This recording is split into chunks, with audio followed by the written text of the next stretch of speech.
Most people talk about leadership like it's theory. I've lived it in the mud, the chaos, and the moments nobody writes about.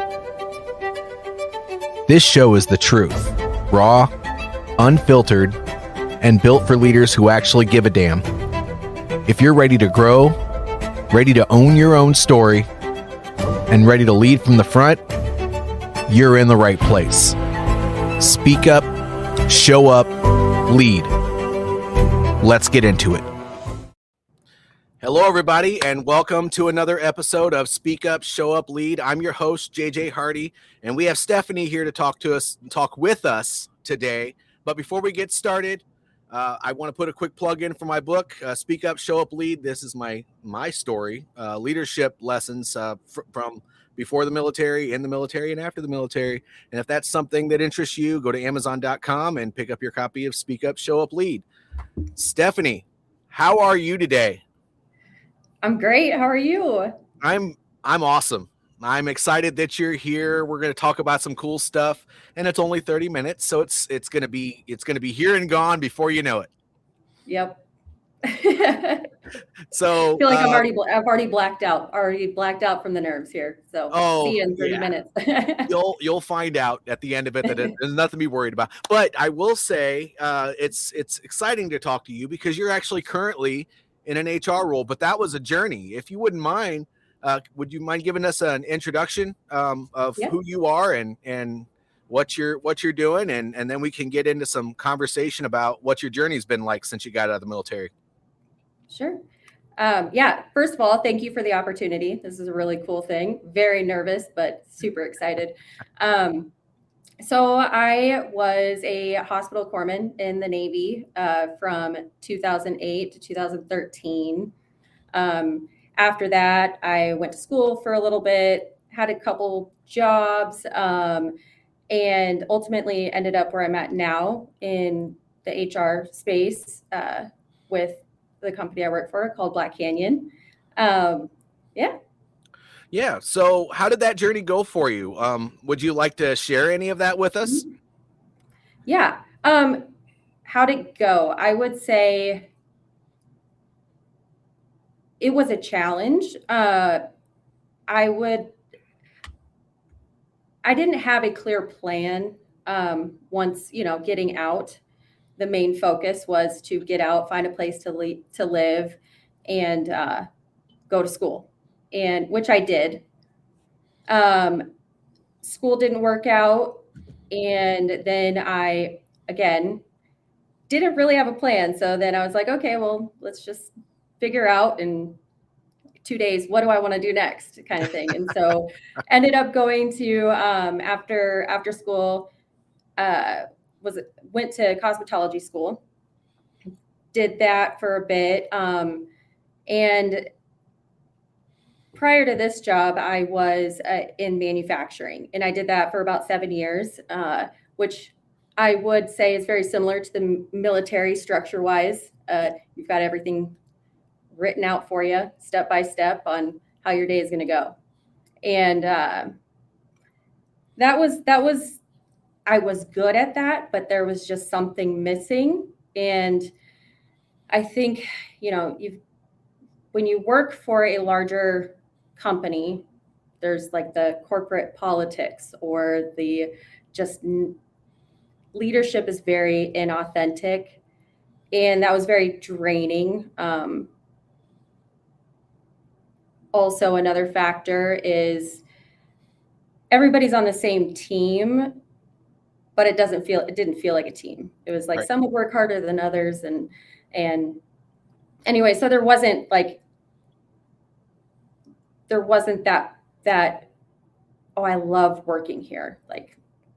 And found Black Kanyon, which was like everything that I wanted from at my previous job, they had. And so I was very excited. And when I started at Black Kanyon, I wasn't even in HR. I started as an executive assistant.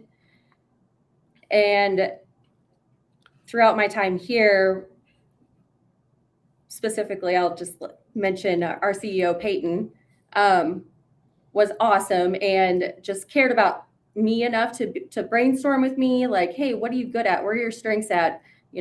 And it was people, relationship building, caring about people. And so then I took on the HR role. It's been a grind, a lot of learning, but very exciting, very fun. Sure. So speaking of learning, I'm curious, through that whole process, you said that at everything that you did, every place that you worked, there was always something missing. Have you been able to figure out what that is? I mean, I had a hard time putting a finger on it before I started my own business and working a lot with a whole bunch of different companies. But, I'm just wondering, through that journey, did you figure out what it was that you were missing? Yeah, I feel like I work best doing something that has a purpose that I can stand behind. And regarding Black Kanyon, it's like providing life-changing opportunities. And yeah, I felt that. I feel that in my heart. Like it just, like I mentioned, I'm a people person, the relationship person. And so, yeah, just so cool to provide life-changing opportunities to the people that work alongside us. So now you provide life-changing opportunities. And HR is kind of one of those interesting fields that I don't get to talk to too many people on my podcast specifically. Most of them are business owners. Some of them have their own leadership stuff that they have going on.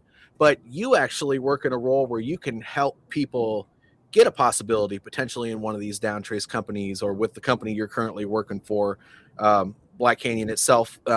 What's something that you could share with? There are a lot of good topics within that, and a lot of the people that get out of the military, they lose their sense of purpose. They tend to have a hard time communicating with other people in different businesses that they do go to work for. But also that resume is so hard to figure out because the language from what you were doing to what you are doing now, it doesn't always translate to the people that have been doing the work. So I mean, what's something that you would share that could really be beneficial to those who are out there looking for their next thing? They just got out of the military and what's something that you could share that could really get them to where they are now, to where you are now rather? Yeah, I would say, before even building the resume and when you're thinking about, okay, what career am I going into, or is this career right for me, is not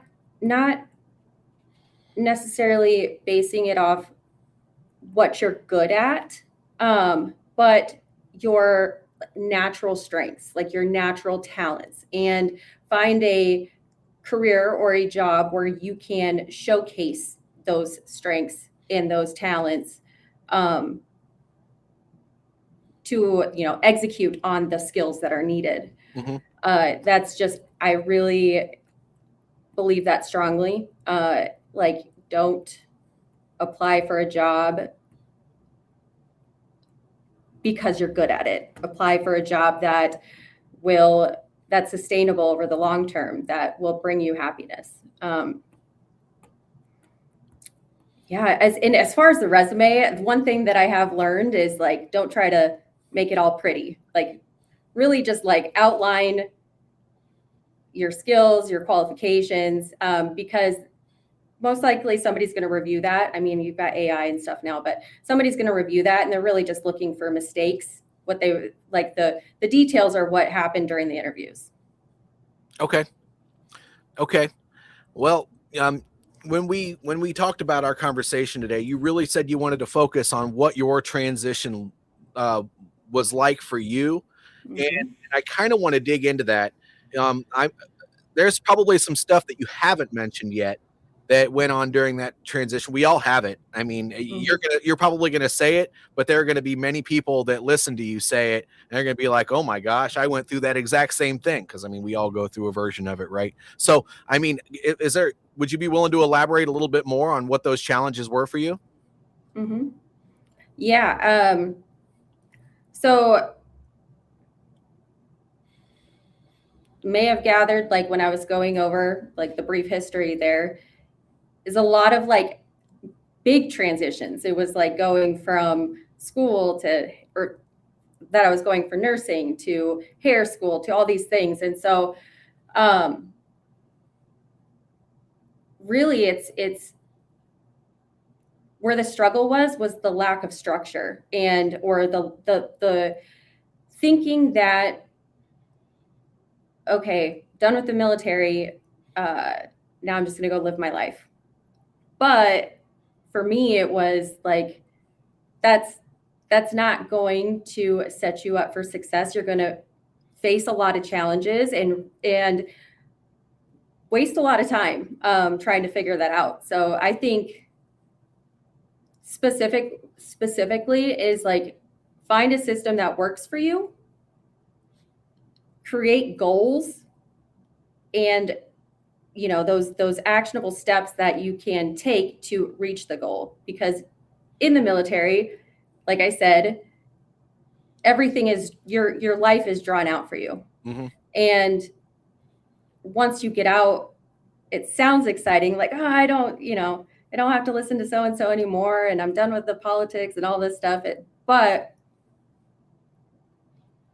if you don't have structure that you create yourself that works for you, it's not easy at all. No, it's I don't know if that answered your question, but sure. If you want me to go into the details of my story, I can.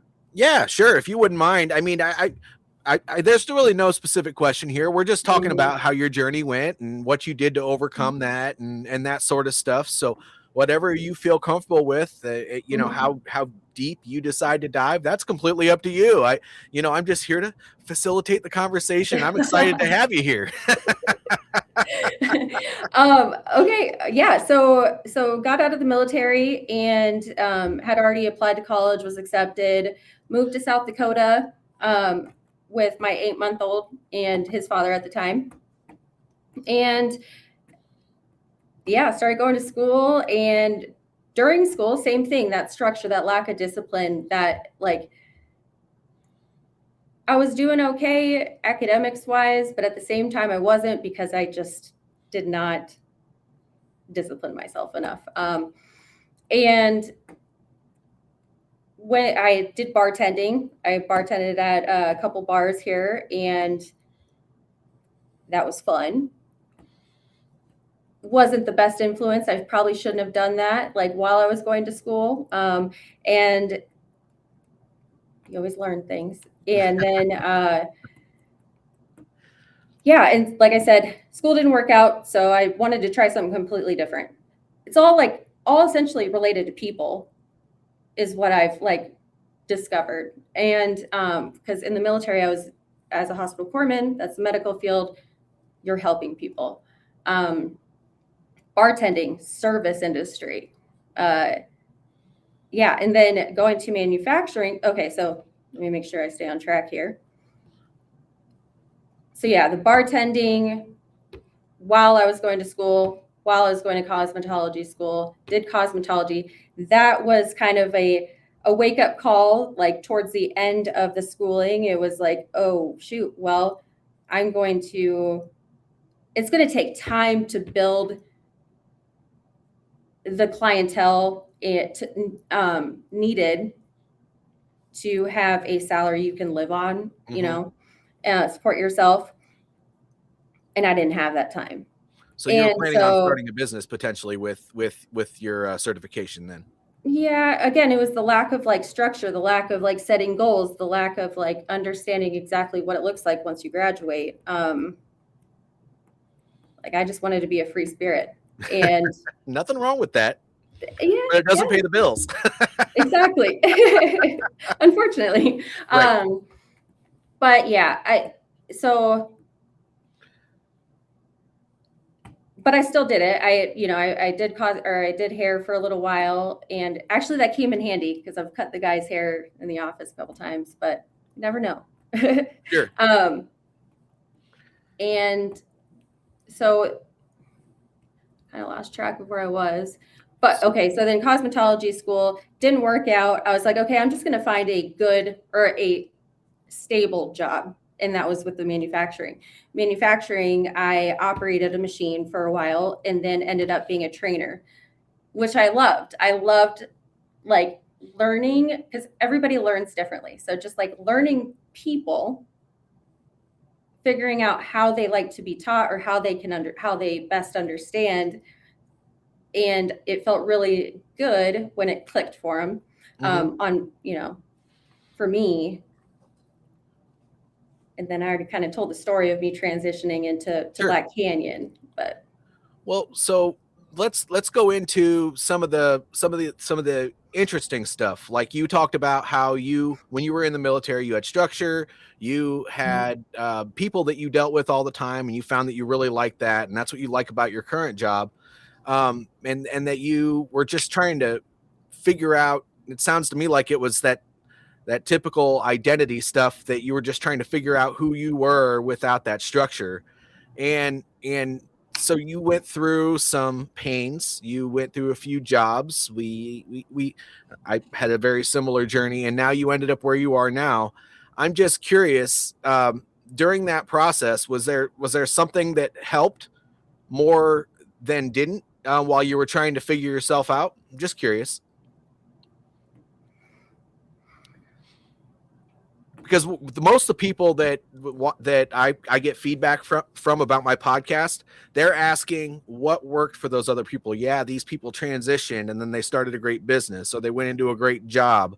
But how did you get to that point? I mean, I went through a process when I got out where I applied to, gosh, I don't even know if I'd be able to put a number on it, on how many jobs I applied for, because I thought I qualified. I thought I would do well, which I agree with you. I probably shouldn't have been applying for those jobs anyway. That was probably the Lord's way of telling me, what the heck are you doing applying for this crap? You don't really want to do any of that. You just can. But in your time getting to where you are now, was there something that was like an aha moment that helped you along your journey that was like, you know what, I need to be in manufacturing, or I need to go to a company where I'm in more of an interactive role, or anything like that?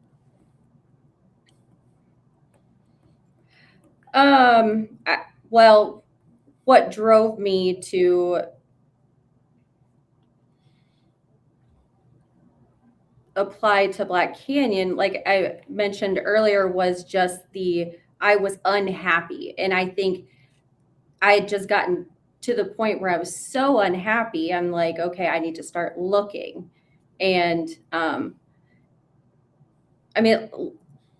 luckily, I guess, I didn't apply to numerous jobs. It was, I may have told you this story already, but I'm from Black Kanyon City, Arizona. And Okay. so when I was looking through Indeed, all of a sudden a job posting that says Black Kanyon popped up, and spelled with It a was K. ordained. Yeah.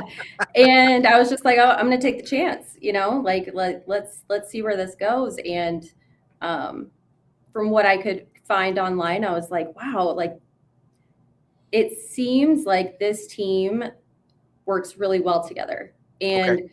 which kind of aligned with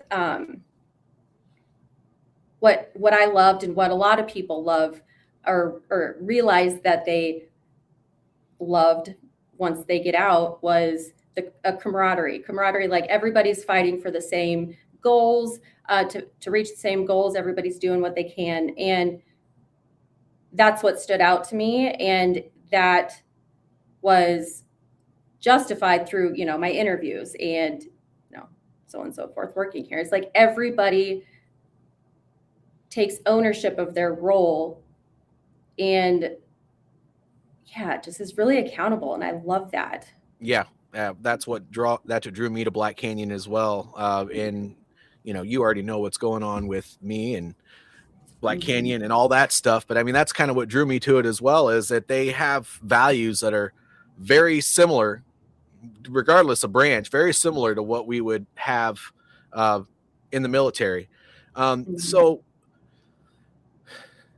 now that you're there, it sounds like there's more structure. How do you create your discipline to fit in that structure every day now that you're in something that's just a little bit different? Yeah, it's you're going to use like your basic task management systems kind of thing, but it's you have a goal that you have to reach, and then what are the steps that are going to get you there, Mm-hmm. and lay that out clearly,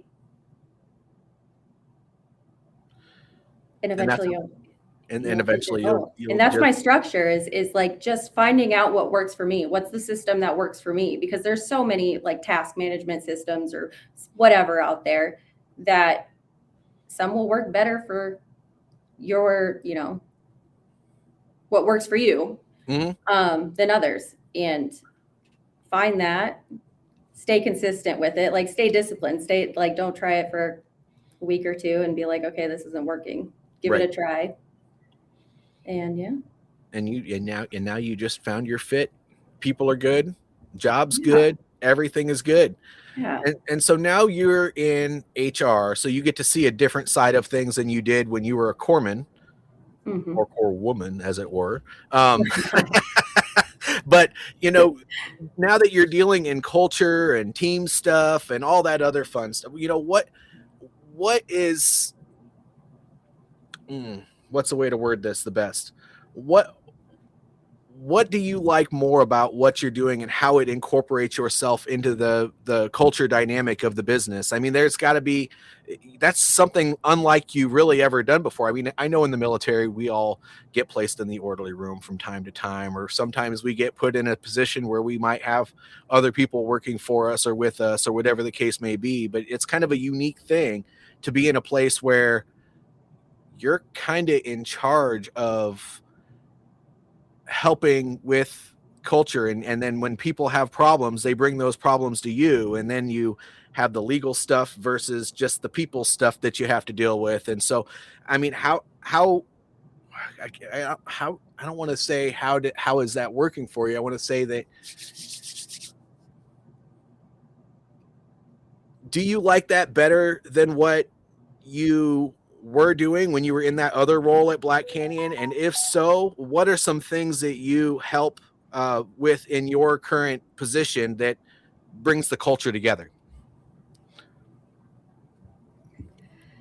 Yeah, That was kind of all over the place, but I'm just wondering, because when we go into HR, it's just different than any other role that you might have in the business, because you're not just in charge of the legal stuff. Your job is to keep, I guess, people happy, but also the legal stuff is there balanced on top of that. And so I would imagine that's unique.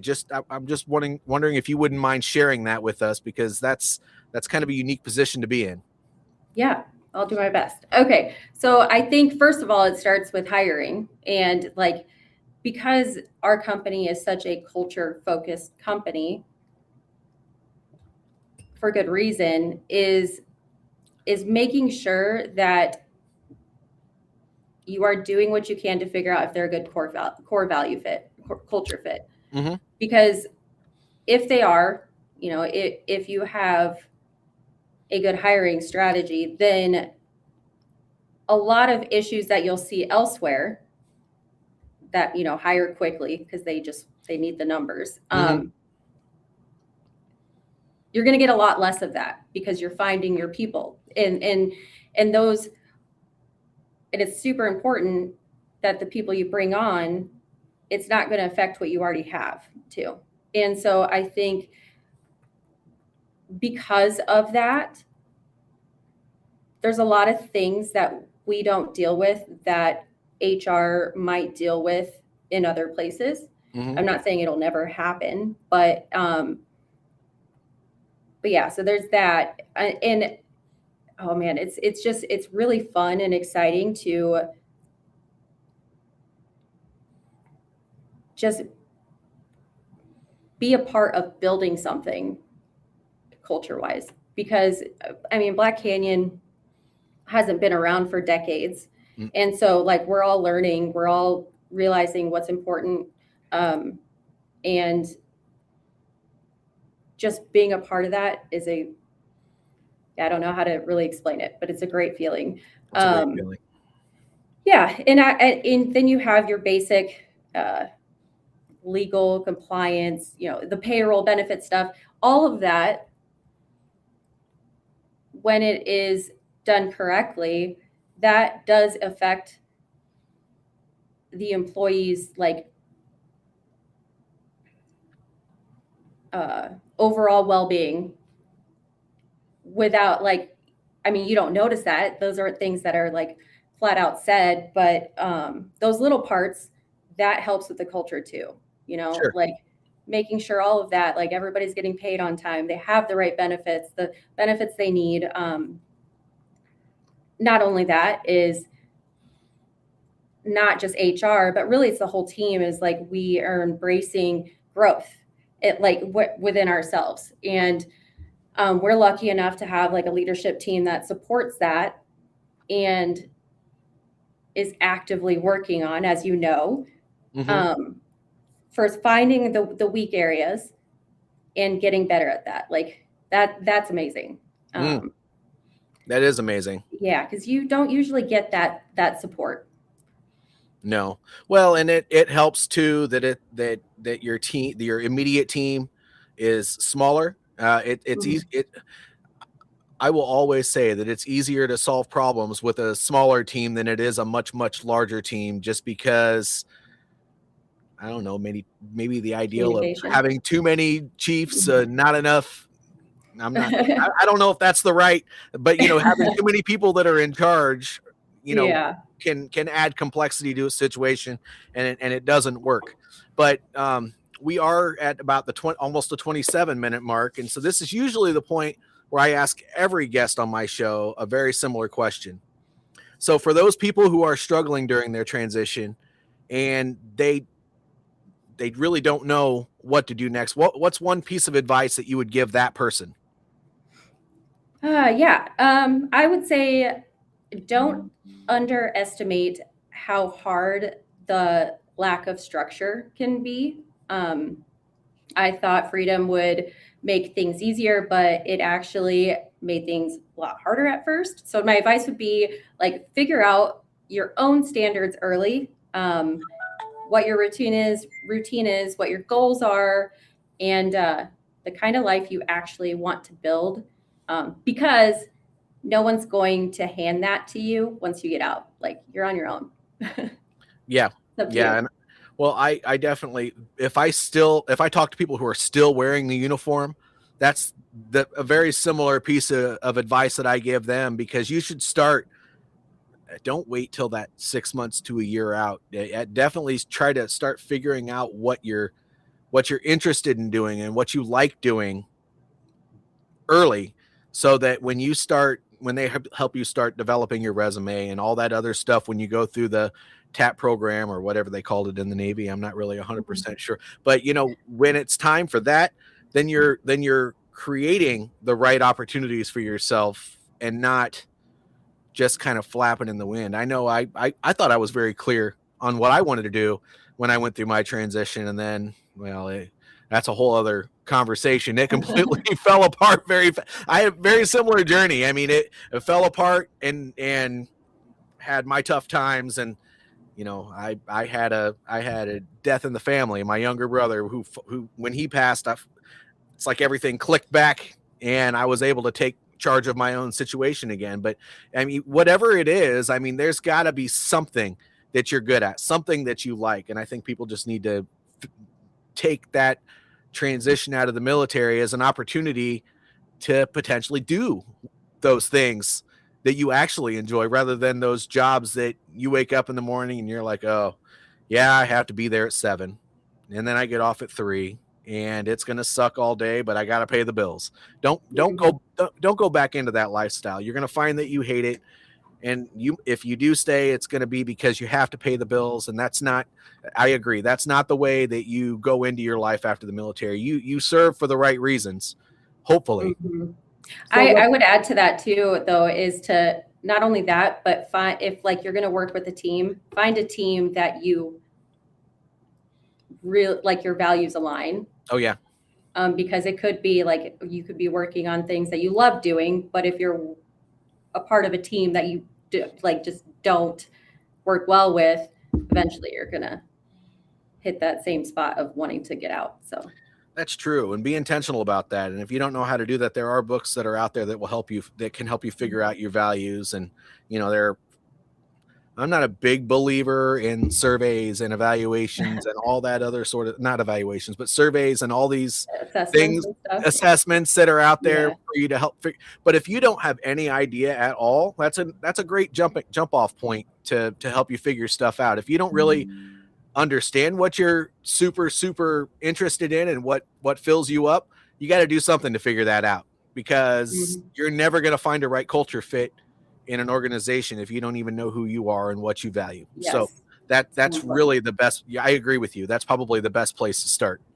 Well, Hey. Stephanie, I had a lot of fun. Yeah, that wasn't so bad.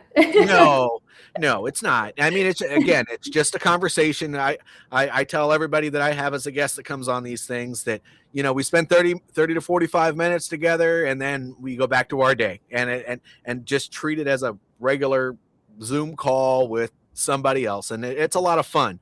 And I just appreciate you being willing to come on here and share your journey. Somebody will take something out of that, just like I hear from so many other people. Just sharing your journey will help somebody, and you might even, I hope so.